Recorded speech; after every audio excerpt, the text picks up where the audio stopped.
Welcome to Part 3 of the TechSAge webinar focused on Disability 101 for researchers, taking a closer look at communication. Part 3 will focus on communication tips for researchers, disability myths versus facts, and exploring assistive technology solutions.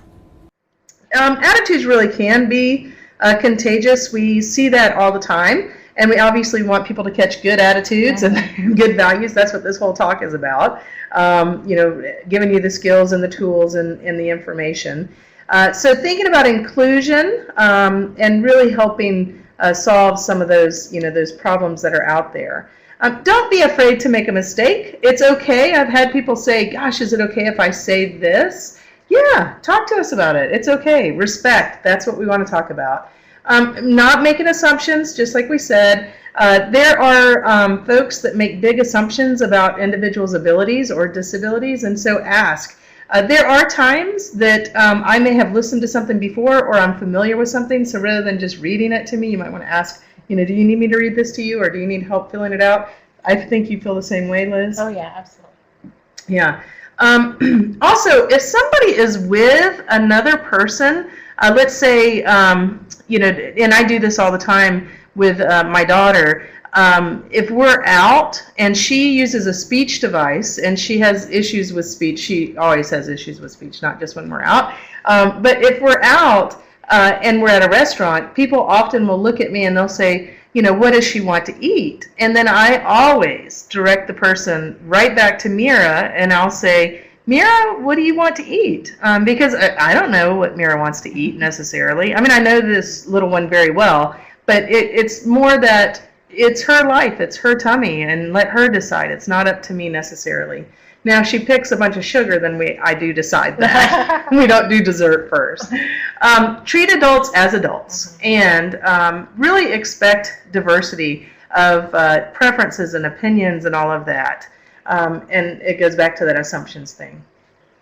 So communication tips when it comes to interacting with folks with physical disabilities. Again, it's important to not make assumptions about what a person can and cannot do. You'd be amazed at what technology, those of you on here may or may not be amazed because you are familiar with technology, but a lot of times people are fascinated to know that I helped Carolyn pull together a report to Congress, or that I drafted documentation for some training because they see that I have difficulty using a laptop traditionally, but it's because I'm using my voice. So again, you don't want to make those assumptions.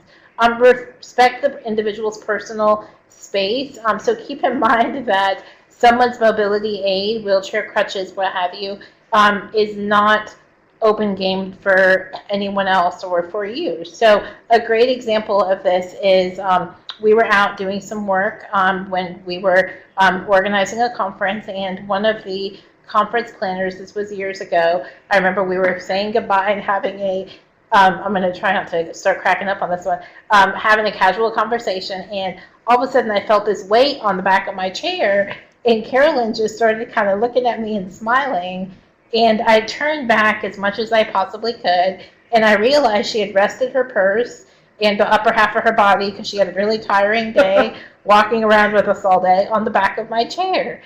Just as if I was, some fixture, some shelf there. So it was very interesting, but often that happens a lot. And I think oftentimes people think that they're doing it to break the ice to make themselves feel more comfortable, but the truth is that it makes the other person feel uncomfortable.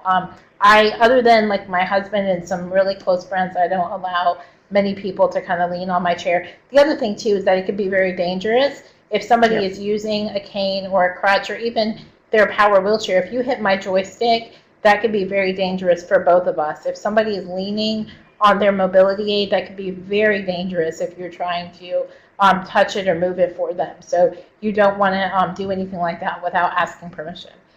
You don't want to push a person's wheelchair or grab the arm of someone who has difficulty walking. Again, very, very dangerous. If you try to push my chairs, I'm sorry, it's not going to go anywhere because it's locked in place. But if somebody is walking and they've got some difficulty, walking, again, if you grab them, it could throw them off balance just because they are balance or their posture doesn't look traditionally correct doesn't mean it's not the best thing for them. It could be the best thing for them in the way that they move, and that's a-okay. So, thinking of just that aspect of it. When speaking for more than a few minutes to a person using a chair, try to find a seat for yourself so that you're at eye level. I love when folks grab a seat and sit with me. I do have some amazing technology within my power chair that I can elevate and raise up about 8 inches, and that really does help with conversation. But again, it's really respectful, I feel, when I am down at my regular chair level when somebody grabs a chair and, asks how I'm doing, or if we're having a conversation about work or research or something like that. Because again, it's physically less tiring, less fatiguing, because I'm not having to turn my head up. And if y'all are sitting down, if you want to just kind of look up and, tilt your head back, keep it up there for a minute, you'll see this kind of stressful on your neck and on your back. So, again, it's just out of respect having the eye contact. I do a lot of work over at Shepherd, and I know you've been over to Shepherd many times. I did actually my practicum when I was getting one of my degrees over there, and it was amazing how often people would come in, they're doing research, students are over there visiting, and they'll stand up the whole time, and they are not aware that that individual's head is having to be up and how tiring that really is. Seeing the same thing happen in assisted living facilities, or folks where people are nursing homes, what have you. We do a lot of research and activities over in those different environments, and so just being mindful that you're looking eye to eye with somebody, that you're not making them strain. Just being mindful of that. It also is interesting because a friend of mine who's over at Shepherd said, they felt like it's a dominance factor too. Not being perceived as equal, but the fact that somebody would not sit down, it's like, I'm in charge. So just be mindful of those nonverbal things that are being expressed. So when you're speaking to and with somebody who has speech-related disabilities, don't pretend to understand if you don't. As I said, my daughter has speech-related disabilities. I understand her pretty darn well. I've got about 500 words that I get. If she says it, I get it. But I have people all the time. We see people all the time that agree to things, and I'm like, and I used to sit there and translate, and now, and she has her communication device, but there'll be people that agree, and I'm like, do you know what you just agreed to? Because you're taking her to Six Flags now, so enjoy. So making sure that that people understand each other. It's okay to ask somebody to repeat what they said. It's okay to say, I didn't catch that. I didn't quite understand. If they have a communication device, go to that. I teach at the University of Georgia, and I teach with Dr. Ben Satterfield, and we have graduate students who are going to be speech therapists, and so we're often talking all about AAC and how to communicate. And we'll talk a little bit more about that in a minute. When you're working with folks who are deaf or who have hearing-related disabilities, ask the person how they prefer to communicate. If they need an interpreter, or if, are you going to text? How is it you're going to communicate? Can you gesture? Can you get there a different way? Before you start speaking, make sure you have the person's attention. A lot of times people do that. A wave can help. A little light touch, other visual cues can definitely be helpful. Make sure that you speak in a clear and expressive manner. You're not over enunciating, because what that does is it changes the way your lips look, and that's hard. And unless you're asked, don't raise your voice. Speak in a normal tone. Talk directly to the person who is deaf or has a hearing-related disability, not the interpreter. And I see this mistake often. And what this does is it tells the person who is deaf that, you're not talking to them. That the exchange is now between you and the interpreter. And the interpreter will even sign to the person who's deaf, I've told them not to talk to me, and they keep talking to me. And there'll be a conversation about that. So be very, very mindful of this one in particular. So talk to the person that you're supposed to be talking with, not the interpreter. The interpreter is just an assistive technology, basically. If you're speaking through the interpreter, remember that the interpreter is going to be a few words behind. They're often interpreting concepts, right? It's not word for word. They're not finger spelling everything. So make sure that you pause. You don't talk too quickly. all of those things. So be very respectful. So to facilitate speech reading, you want to face into the light. You want to keep your hands and other objects away from your mouth. So if you are, at a table having a conversation, sometimes it's natural for folks to reach up and touch their face. You want to make sure you don't cover your mouth. You want to face the person directly and maintain eye contact. Don't turn your back or walk around while talking. And if you look away, the person might assume the conversation is over. So again, keeping that eye contact. And if you're having to look away to point to something, make sure they're following you, or again, you tap them and have their attention.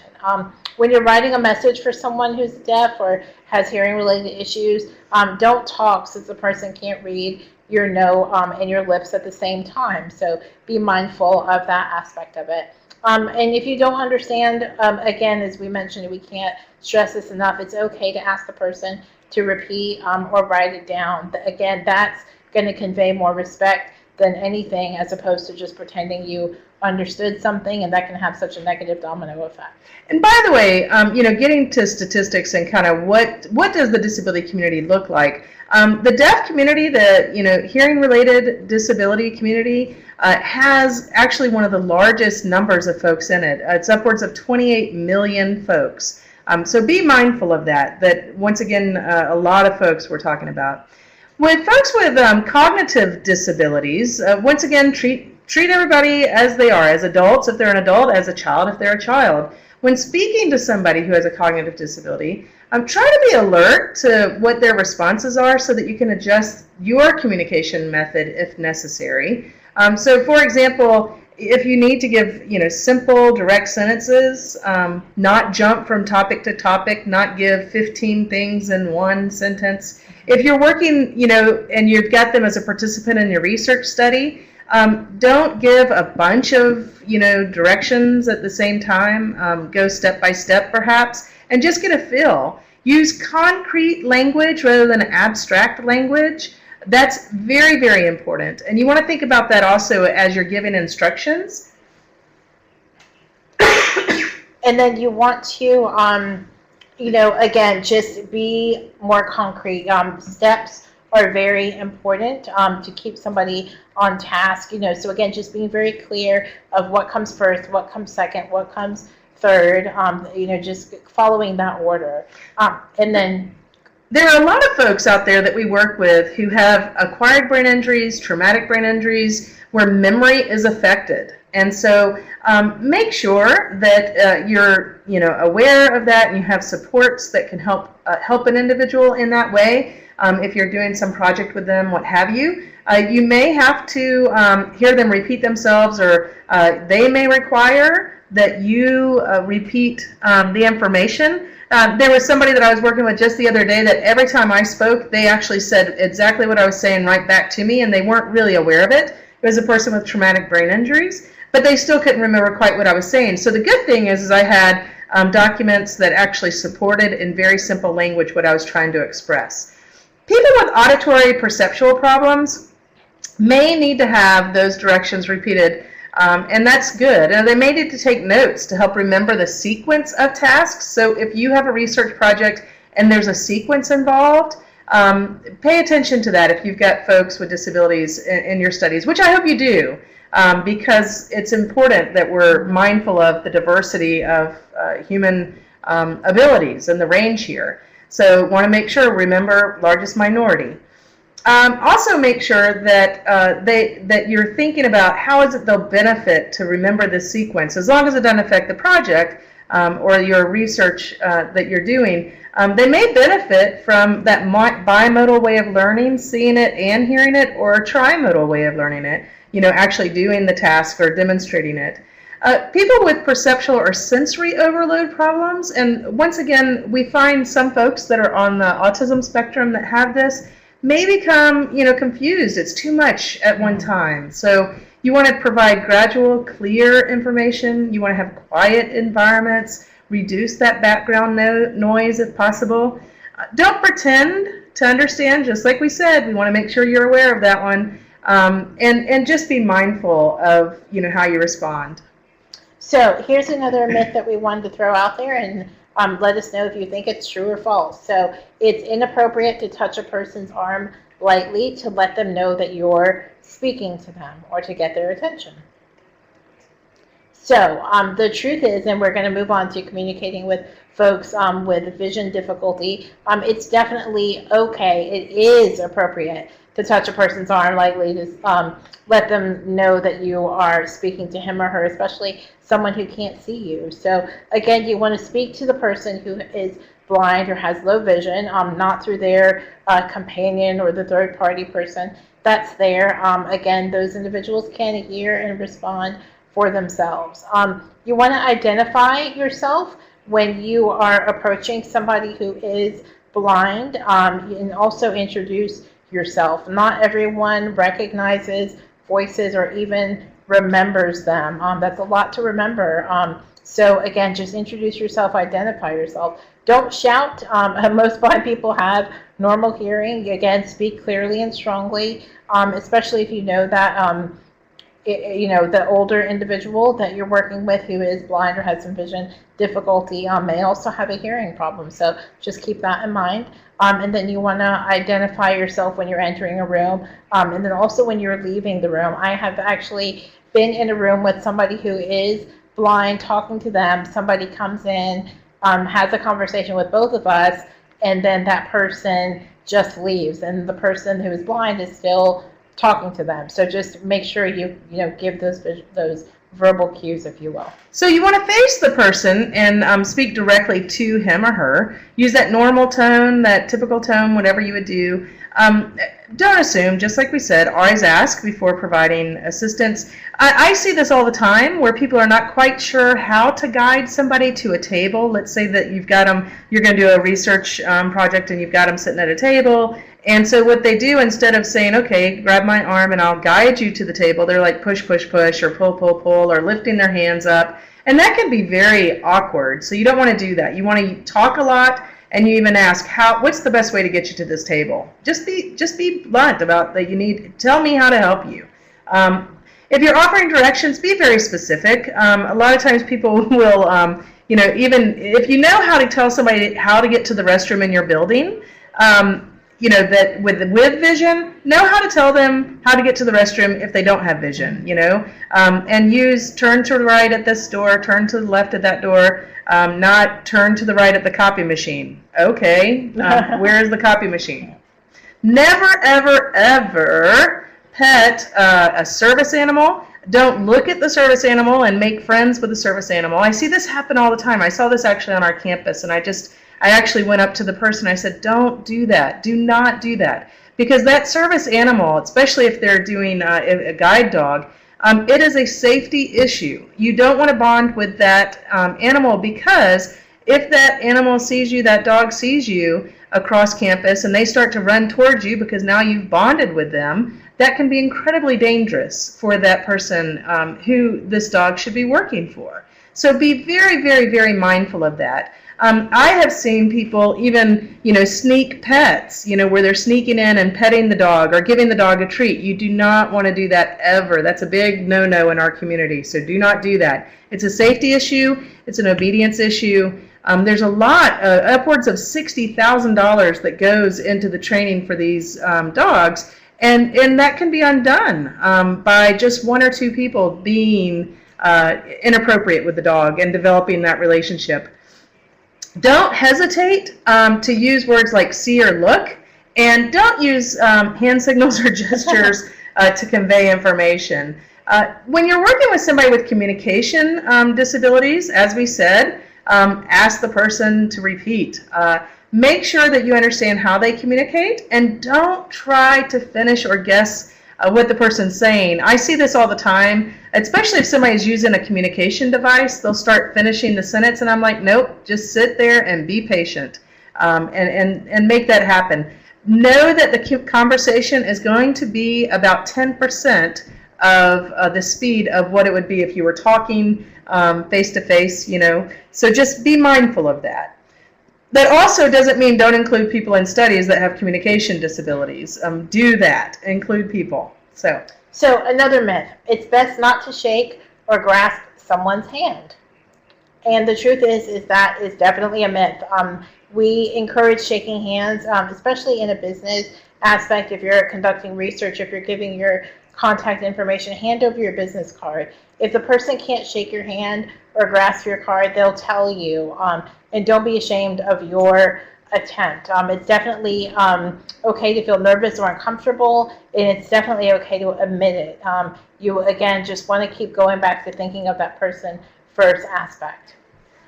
So we've got some tips up here when it comes to all of y'all, tips for researchers. So when it comes to producing information, and a lot of y'all that we know have already done this and we appreciate it, keep it in plain language in a minimum type size of 12 to 18 point font. Use clear, easily recognizable sans serif fonts. Do not print sentences and block capitals. Don't try to get all creative with these fonts and these colors. Really and truly, it's important not to do that. You don't want to use more than 3 fonts on a piece of paper. Graphically, that's awkward. But when we're talking about plain language, what we're talking about is using language, and this is one of the biggest things that we see with research within the research community, is language that it minimizes or excludes the individual because they don't understand what you're trying to say. And what we commonly use here is not necessarily what's commonly used in society. So you're thinking about anywhere between a 3rd to 5th grade level of language. That's what we're talking about. Be mindful of those accommodations. Be sure to provide information in alternative formats, large print, audio, braille, electronic text, interpreters for individuals who use sign language. Make sure your website is developed and designed with accessibility in mind. If you're working with somebody, for example, that uses a screen reader and you're accessible with your documents and the way you're talking to them, and you say, go on our website, we'll be posting information that you need to access in a few days, and they use a screen reader to go access that information, but your website's not accessible, that's a complete hindrance to your research project and to the folks that you're working with. So keep that in mind as far as accessible websites. If you do not know resources for how do you convert the materials that you have to accessible formats like Braille, eText, if you don't know how to get in touch with any interpreters, or you don't know how to get captioning, or if you don't even know how to check your website for accessibility, get in touch with us. We're here to help you, and we can definitely help with that. We serve in that capacity all the time, and we help people nationally with that. So more tips. If possible, provide services in a flexible way. Are you able to visit someone's home? Are you able to talk to them on the phone, video conferencing, alternative schedules? Make sure your facility is fully accessible to individuals with mobility disabilities. Again, automatic doors, or if you need to meet them at the appropriate time to help make the building accessible, go ahead and do that. Have a good working relationship with other service providers who can help and provide referral services. Just like Carolyn said, we're here to help y'all out as well. Provide your staff and others working on your projects with disability awareness training.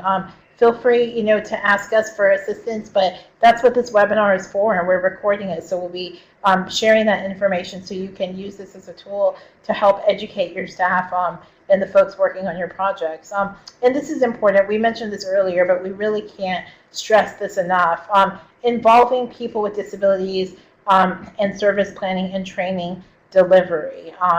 We have a saying in the disability community that I love: nothing about us without us. Because if you are providing supports for individuals with disabilities, who more appropriate than to help you out with that project, or to give you tips and help you navigate those strategies, than the people that you are actually working towards those goals. That's one of the great things that I love about our TechSAge RARC is that we definitely have embedded that nothing about us without us philosophy. A couple of other tips. If you're doing research and you're setting the time, I've seen this mistake made several times where people they set the time and they're like, oh, I'm going to do my research project from 8 in the morning till 10. And it's focused on working with folks with mobility disabilities. And I'm like, good Lord, nobody's going to come to that. Because that is incredibly disability unfriendly.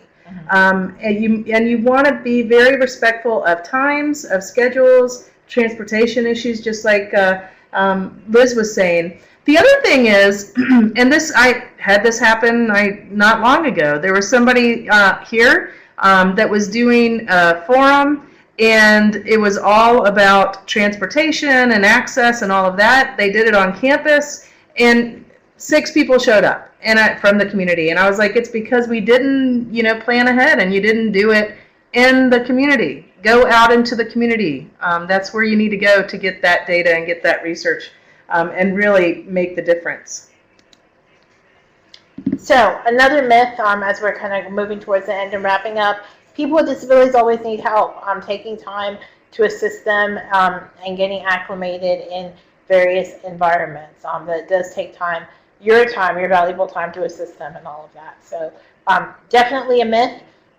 We know that, and many people with disabilities are independent and capable of giving help as well as receiving it. And we know that that's true because of accommodations, because of environments that are becoming accessible, because of all of y'all that have these this knowledge, the willingness to help folks out, but the willingness to share that and educate folks. But then also because assistive technology helps as well. And I would take that, and I've pushed this for a long time, the whole idea of independent. I really think we're all interdependent, that your strengths and my strengths can be really complementary, and that our weaknesses, we can help each other. So really playing and understanding that everybody has strengths, everybody has weaknesses, and I don't know anyone who's truly successful that is completely independent. We all need each other, and so as we are with our abilities, what have you. So AT helps, strategies and solutions for assistive technology can help support individuals, in the workplace, in community living, in school, and it can help with problems with speaking, hearing, seeing, moving around, getting places, memory, cognition, those thought processes, and understanding, as well as those daily living activities, dressing, preparing meals, daily preparation. These are just quick examples of how AT is helping folks. This is the automatic feeder. Again, can help somebody be independent when it comes to meals, not having to rely on somebody else, just being able to, feed themselves. Telepresence robots, this is Vigo. It's, again, a way that somebody can be off-site, but then be able to interact at a different location, have conversations, conduct training, participate in research, reduces travel costs, and just makes things really accessible. And if you need to borrow this, we actually have this at our right here in our lab, and we use it all the time, and we're here to help you. This is another telepresence robot. This is Kubi. It doesn't move around as freely as Vigo, but it sits on a table, and you're actually able to move any tablet. So you can have an Android device, Windows device, iPad, move it around. It can tilt, pan, rotate, things like that. In that way, you can see and interact with people during a conference call, and you can use any video client, Skype, FaceTime, Google Hangout, all of that. Part of why we like this one is this is one of those that got started with like a Kickstarter type fund. I actually contributed to this, and it's so awesome to see this development come from out of research, out of labs, into the hands, homes, and into the community. We wanted to let you know that we do a lot with apps. We have a great database on our website, the TFL App Finder. We're actively working on updating it, making it more honed into really quality apps that are available out there. But you can search by app name, and there are tons of different categories when it comes to searching for apps. And apps definitely fall under the definition of assistive technology, because they're benefiting folks in a number of different ways. So we want to know what questions you have for us. If you do, please go ahead and type them in the chat area. Any comments, questions? Was this helpful to you? Did you all learn something new, something that you'll be able to implement as you're working on your research projects, or to share with folks that you're going to be working with? Yeah, we are very curious as to what you learned and also what your questions are. Know that this can be a dialogue. We can continue the conversation long after we leave here during this time together, during this webinar session. But we really would like to hear, what are your thoughts? What did you learn?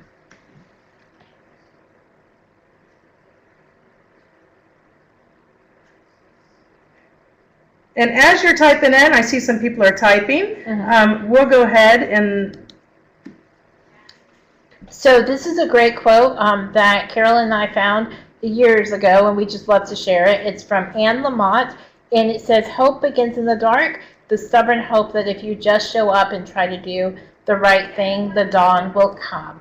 And I really love this. We are living our lives on the idea of hope. We hope that this webinar has provided hope to y'all, especially if you had any doubts or any questions when it came to interacting with folks with disabilities. But we appreciate y'all showing up, doing the right thing, and being on today, because that means a lot to us, and it definitely means a lot to the folks that you are providing, you know, the work that you're doing too. So, and we had a group here, or I'm sorry, the HFA lab. It's contagious. It is contagious.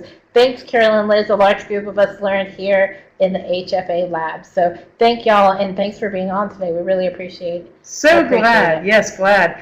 So as we're wrapping up, what we really want you to do is think about, oh, yay, Wendy and Tracy. Hi there. Hey, y'all. Glad you're with us. Hope this was helpful.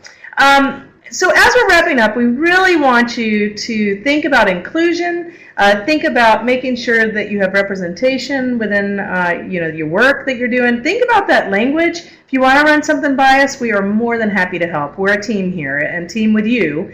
And if you have any questions about etiquette, let us know. This is, as we said, the beginning of the conversation, and we're looking forward to learning from you also. I'm glad that there are 7 graduate students with you. That's great. And I thought we would give you our information directly. So here is Carolyn's email address and my email address.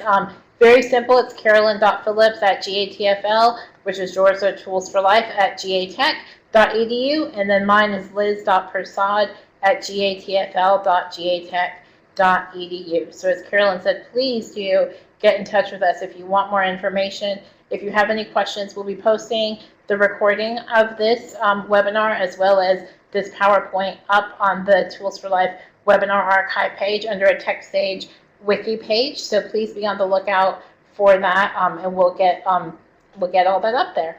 Excellent. Thank you so much, Brad. We appreciate the positive feedback.